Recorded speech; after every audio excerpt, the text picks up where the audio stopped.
first rodeo. Welcome to Grappling with the Gray, forum for promoting an ethical mindset and ethical decision-making. Help us more clearly see both sides of complex issues and better navigate the moral challenges of everyday life. I'm Rabbi Yonason Goldson, and I'd like to welcome my guest for today. With me is Jeff Koziatek. He's a certified speaker and peak performance coach, helping professionals to navigate change, sharpen focus, avoid burnout, and make a difference. He is also one of St. Louis Business Monthly's 100 St. Louisans you should know. What? Sam Silverstein is founder of the Accountability Institute. He is an executive consultant on workplace culture, a Hall of Fame keynote speaker, and author of numerous books, including No More Excuses and The Accountability Advantage. And Kirsten Yurich, did I get that right? Kirsten.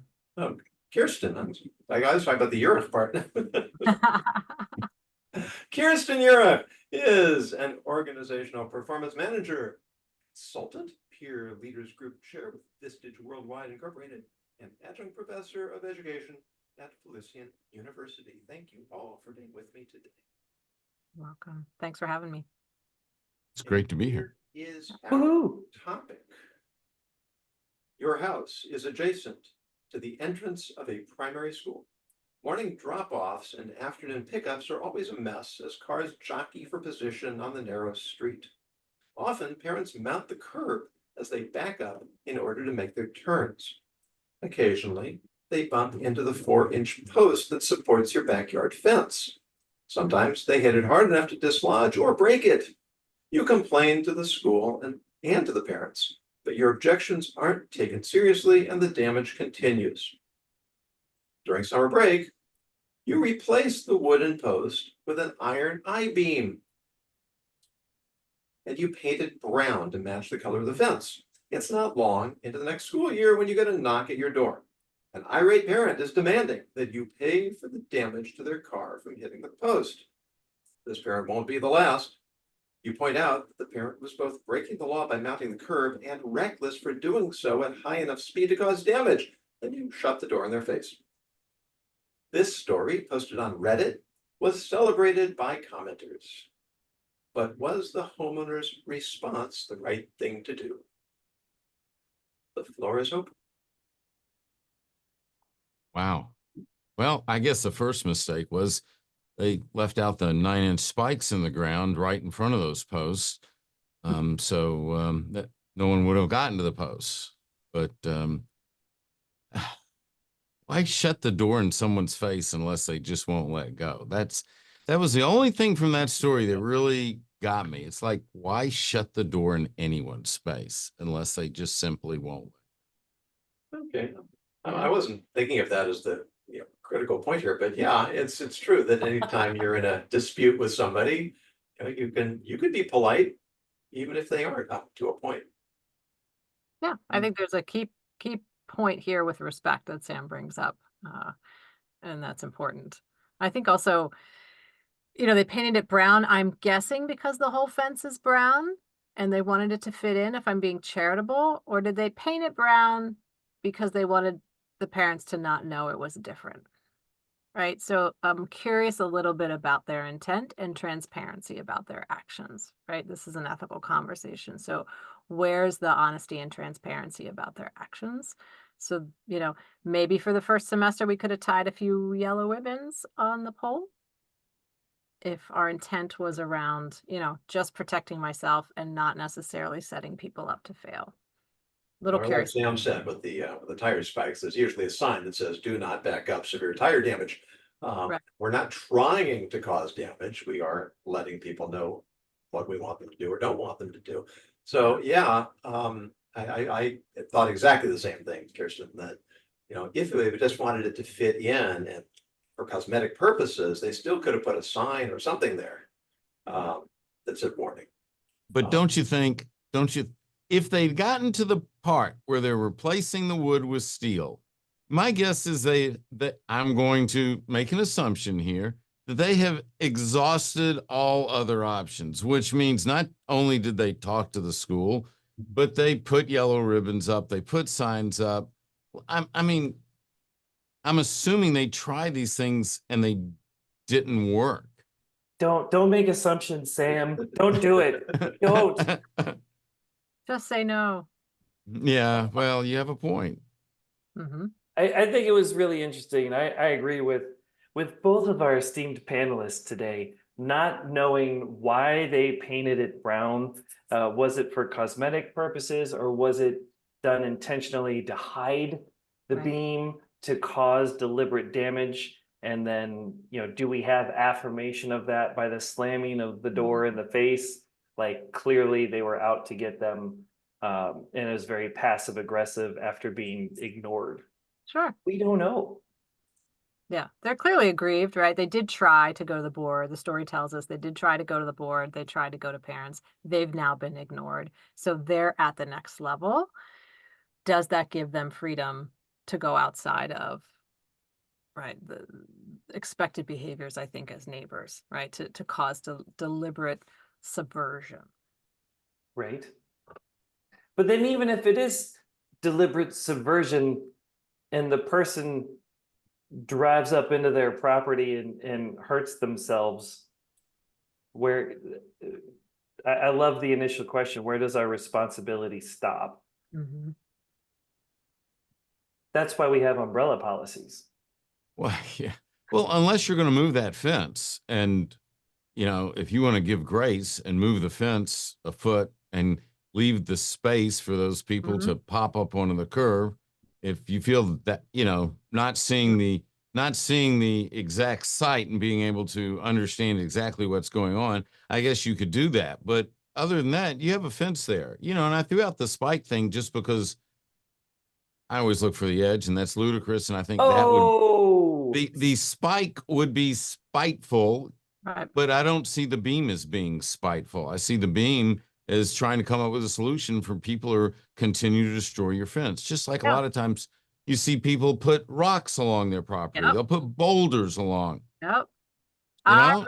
I lived on a road that was a blind curve down a hill. My mailbox was destroyed not once, not twice, but 3 times. What? Because of people taking the curve that fast. One time the person came up over the retaining wall that we had. They left part of their muffler, part of their water tank, and a few other items of their car, and still kept on going. I had zero recourse. My retaining wall, my mailbox, right? So this is not an uncommon, but this is why there's boulders out there. So there's more damage for you than there is for me. Ooh. After repeated attempts. Yeah. I don't think there's any question that the homeowner was within his rights. Yeah, agreed. It's, you're going to knock down my fence. I'm going to take some kind of precautions to prevent you from doing that again and again and again. Yeah. It's, and I think we can all sympathize with the homeowner to some degree that, I tried to do it the right way. You people are acting irresponsibly, and I just feel the gloves are off. But ultimately, is that a proper or beneficial mindset for handling these types of situations? Boundaries, self-care for your fence? I think so. So to take your question maybe a different direction, is that all they could have done? Is replace it and paint it brown, right? That's how I take it. So I think the self-care, I agree with you, Jeff, replacing it, putting it there, completely agree within their rights. But is there something else they could have done that alerts them, that alerts the people around that this is different and consequences are now different than they were before? I've taken action, and your consequences, if you continue to behave in the same way, your consequences will be different. Yeah, so you bring up something interesting. Of course, the initial question that came to my mind is, why did they move into the house next to the school in the first place? But that's not really relevant to the issue. Because they had little kids and they thought it was great. Yeah, they'll just walk to school. Yeah, we don't even have to go out there. They just cut through the backyard. They do like Jeff. I'm watching them from the window with my cup of coffee. There we go. But Kirsten, I think, you've come back to this twice now, first with the yellow ribbons. Yep. And so I think there's merit there in any situation in life. And well, I have no problem with what the homeowner did in this situation. I don't think they were out of line. But why not take the path that is the most graceful? And so, look, you want the fence for whatever reason. You have a dog. You don't want the dog getting out. Maybe you have a pool. The law says you have to have a fence. If you have a pool, you have to make sure kids don't wander in. But if you're going to make this change and go to a steel I-beam, which to me sounds like a great solution, why not have the grace of putting something up, putting yellow reflective tape on it, putting temporary signs on it, and do what you need to do to protect your property, but at the same time, don't do the minimum, do the maximum. Yeah. And isn't that a better way to live life? Mhm. I No. like them. Oh Okay, well, man, Jeff. Sam, Jeff, I you're like the not way coming you back. said that. Okay, Jeff, go ahead. It's a really good feel-good moment, Jeff. You just killed it. Yeah, Jeff, we were talking about raising kids before, so be careful what's about to come out of your mouth right now, because that's what your kids are going to be doing. Go on. This is just live, right? We're not recording this, Jonathan. Yeah, I would agree with you. I think putting up some kind of a reflector or some kind of if you want to paint it brown to make it blend in with the fence, great. If you want to be a good member of the community, putting something on there that, you know, some kind of a reflector or whatever so people could see it, that would be great. I also think that if you're taking care of you, I mean, when I first read your email, Jonathan, the only thing I could think of was, where does my responsibility end and the audience's responsibility begin when I do keynotes and when I do performances? Mm-hmm. And I just thought, you know, you're responsible for how you show up and what you put out. And to Sam's point, you know, following or taking action in alignment with our values. And if we're doing that, then I think great. But if we skipped a step that would normally fall in alignment with our values and we didn't do that, then I think that's where the error would be. Mm-hmm. You know, you're really opening up a whole different angle on the conversation, Jeff. You know, you're my. Well, thank you. Sam, you know Mark Brown. He's a speaker friend of ours and a very lovely person, talented individual. So he's telling the story about how somebody came up to him after a presentation and said to him, you know, I was right there with you until you used the word wife. It was, apparently this person felt he should have used a neutral word like spouse or partner. He was offended by the word wife, and Mark very politely said, well, I'm sorry that you took offense at that, but that's who she is, and that's how she identifies herself, and that's what I'm going to call her.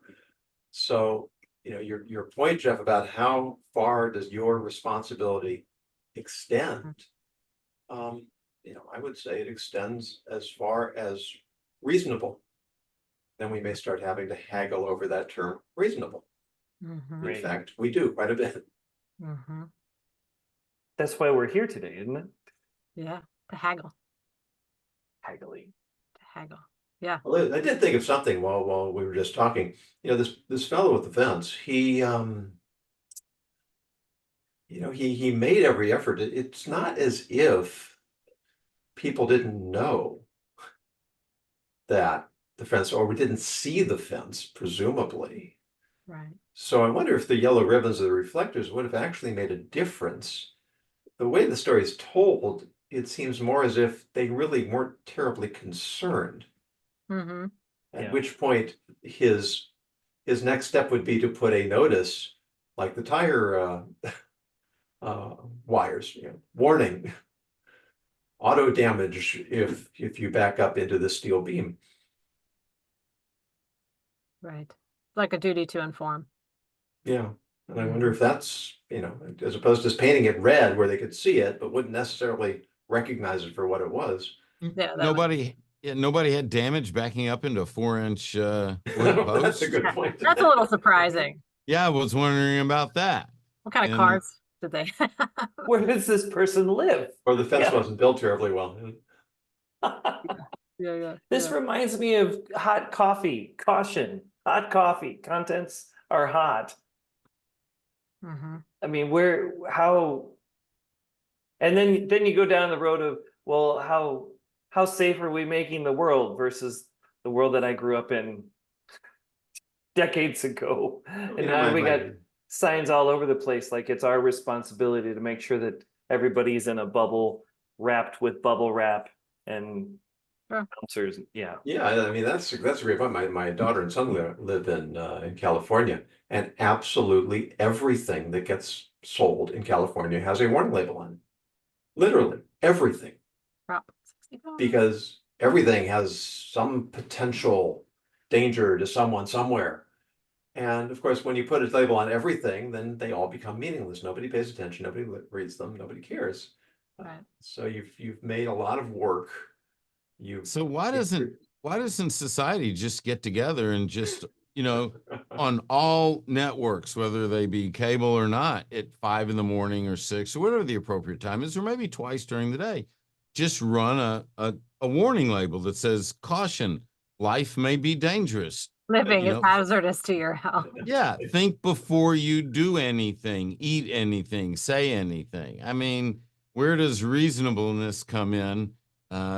You know, it's like the example where the guy said, you had me until you used the word wife. Well, if your relationship with your spouse, significant other, wife, husband, what label you use different labels, then that's great. But what does that have to do with me? Or was your message so fragile that your relationship with somebody in your life and the way you characterize that individual thing, you can't handle the way I characterize something in my life that's different than you characterizing something in your life? I wasn't characterizing your life, I was characterizing my life. Right. And people get on this mission. It's like, it's almost like, Kirsten, if you don't, I have to get you to do it my way to justify my way. No, my way is my way, your way is your way, Jeff's his, and Jonathan, well, who knows what the heck Jonathan's going to do. I wish I did. That's the after party. We'll find out. Different strokes for different folks. That's what my mom always said. You know, I think in this particular case, it's about taking responsibility and ownership for ourselves. And regardless of whether the homeowner did it as an act of, you know, being passive aggressive or with intent to deliberately harm vehicles, if you're not going to listen, I'll show you. I think we could almost take that off the table, because the driver, according to the story, you know, drove up illegally over the curb, kept hitting. There were lots of warnings. You know, at some point you have to take ownership for your own stuff. And in this particular case, you know, when it comes to the damage to the vehicle, I think there's no question the damage is the driver's responsibility. Yeah, Jeff, that's a brilliant thought. I mean, let's just back up a second. Why did the driver of the car even go to the door in the first place? He hit the fence on someone else's property. You know, Kirsten, I'm guessing the 3 people that plowed into your mailbox just went on and didn't take responsibility. This guy is showing up at the door. He might as well pay for I'm sure there was some paint that got scraped off of the beam. He should be responsible to repair the beam. That was actually one of the Reddit comments. Yeah. Although we have a comment here from Mark. What did you end up doing about your mailbox, Kirsten? We just kept replacing it. Rick. Now we did move, and then driving by the house after a few years, we did see the new homeowner move the mailbox to the other side of the street, which I didn't know was possible. And so very clever solution. Yeah. Except you have to cross the street to get the mail, and we already had to. We already had to. Like, you took your life into your hands. That's now on the side with the house with the new owner. So yay for them. Good for them. Oh, smart. Yeah. You didn't do the spikes? No spikes. Yeah, I don't think Rick is we actually lost a mailbox. It wasn't something that was in this category. My best friend and I made sort of soapbox derby cars. And we lived on a really steep street, so we go all the way down. We turned up my driveway, and he got a little too carried away and missed the driveway, hit the mailbox. So after that, my parents put in a brick one. So better not do that again. Better not miss that one. No. Yeah. Yeah. Yeah, you see on these curves, you see these massive rocks, and those are not cheap. What the investment that people put in to protect. And it's just I think they just hit their limit. How many Yeah. times? Well, yeah, when we moved in, we're at our home now, our neighbor across the street had this big ornamental boulder in the middle of his yard. And there's a flare on the road where we live. And he told me that people would just cut. It wasn't even accidental. They just cut across his lawn. That was a shortcut for them driving. And so he solved that problem. So if somebody would do that at night, not knowing that he changed that and hit the rock, same Whoops. situation, right? Yeah, there's a pretty funny part of the story. The person who hit the fence coming and claiming damages for how dare you? Yeah, so it makes me think that either this is, at first I thought, the yellow ribbon, it's likely that maybe it could be a primary school, right? A first-time parent could have hit it, and they had never experienced the wood beam, and the first time they hit the metal beam. Gosh, I think taking responsibility for making this change, all new parents, it'd be great for them to see that.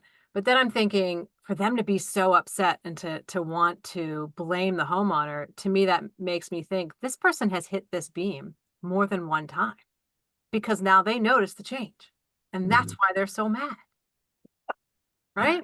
That's why they want to assign blame and get somebody else to pay for it. I got away with it every other time. I got away with it and had no damage so many times, and now you changed it. And now I have different consequences. And it Okay, has to Sam, now for the lecture on accountability.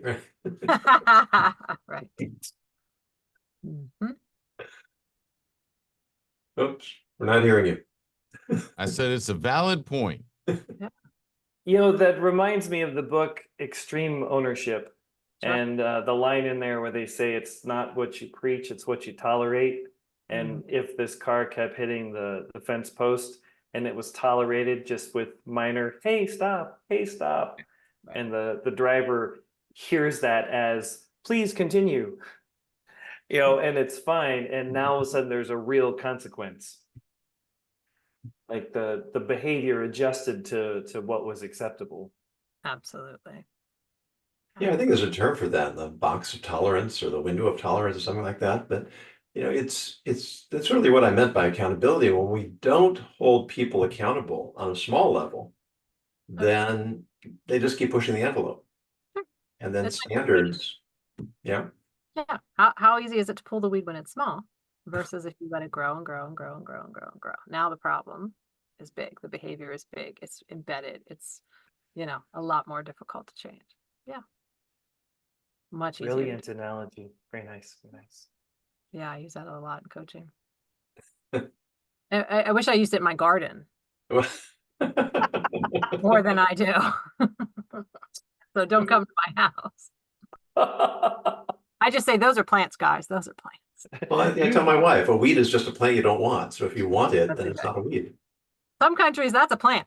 They buy that. What? It's a mindset shift, that's all. Yeah, Perspective. I like it. I like it. Actually, you got me thinking. Uh-oh. Oh, he's getting a book. Yeah. Wait, those are real books? It's not just a Zoom back? Well, What do you got there, Jonathan? I was thinking of Real. yeah. Why wouldn't it be You remember real? these? We read these when we were kids. You actually held them in your hands. Is that a tablet? I used to tell my students that the first cell phones had dials on them. So I made a collection of warning labels that I found online for external use only on a curling iron. We should move on. That's not this podcast. No. Do not use in shower on a hairdryer. or tub. Do not drive with sun shield in place on a cardboard screen that keeps the sunlight off the dash. That seems wise. Don't they have something called the Darwin Awards for people who do stuff like this? Again, I'm going back to Sam's suggestion around a daily meeting. Warning, going out your door is dangerous. Yeah. I think they should put that over the tornado siren, you know, the once a month they do that. I think that would be great. Sam, you're onto something. Well, I don't know. Maybe in this town, they just need a sign, and when you enter the town that says, warning, the fence next to your kid's school might be made out of some material that could harm your car. We suggest you stay on the road as designed. Yeah. Cars And are, we'll need a committee to work out the actual wording. yeah. And it'll probably be And- several paragraphs long by the time we get done. Yeah, and a couple of dozen lawyers, And it'll be put in place 2 years from now. maybe. Yeah. Yeah. Mm, Oh, yes, Mark's telling us that we can look up darwinawards.com. Okay. there we go. Good. Good. It reminds me of a story that we might have even done on the show a while back. There was a fellow who had a new neighbor moved in with the previous neighbor. He and this neighbor had agreed to put a fence between the yard, and they shared the expense, put it up. The new neighbor moved in, got a surveyor and knocked and told him that the fence was 6 inches over the property line. And what was he going to do about it? Was he going to move it, or was he going to pay her for the use of her property? So he decided that he would simply take it down, which he did. And then she came and complained that now she couldn't let her dog out because her yard was not enclosed. And when was he going to rebuild the fence? Don't plan on it. Yeah.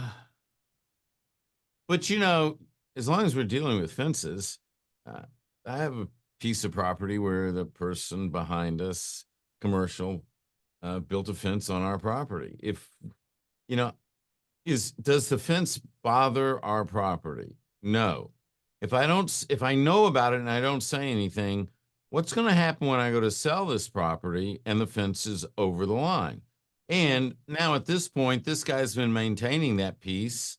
And so he could claim that property is his. So, you know, my mom always taught me it's not what you say, it's how you say it.